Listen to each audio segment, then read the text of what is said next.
1963, 64, something happened that for my generation was the most, I can't even begin to describe to you how important it was. Yeah. And that was two things. One was the Beatles, and the second was Bob Dylan. Now we're talking about we're in the 70s or 80s era. Yeah, we're in the early 70s. Yeah. We're in the early 70s.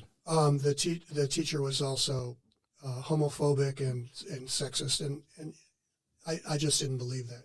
I mean, I have lots of gay friends, and I think women are probably smarter than men, so it's hard for me to think that. That's a statement right there.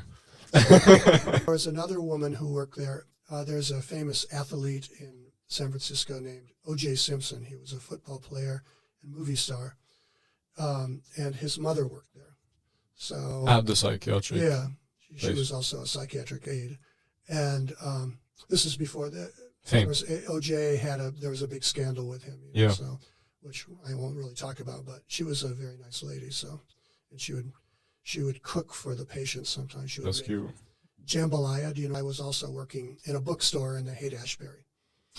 And that was a really cool bookstore to work in because being in San Francisco, a lot of famous people would come into the bookstore. The actor and comedian Robin Williams would come in sometimes. Robin Williams? Yeah. That's very interesting. He came in one time and he came up to buy some books, and I said, took out his credit card, and I said, "Excuse me, sir, do you have any ID?"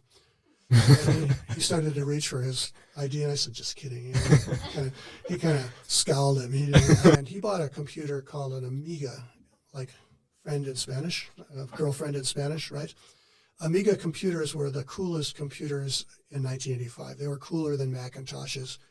They were cooler than Ataris. And the reason they were cool is because they had a graphics card or a graphics chip and an audio chip, which other computers really didn't have at that time.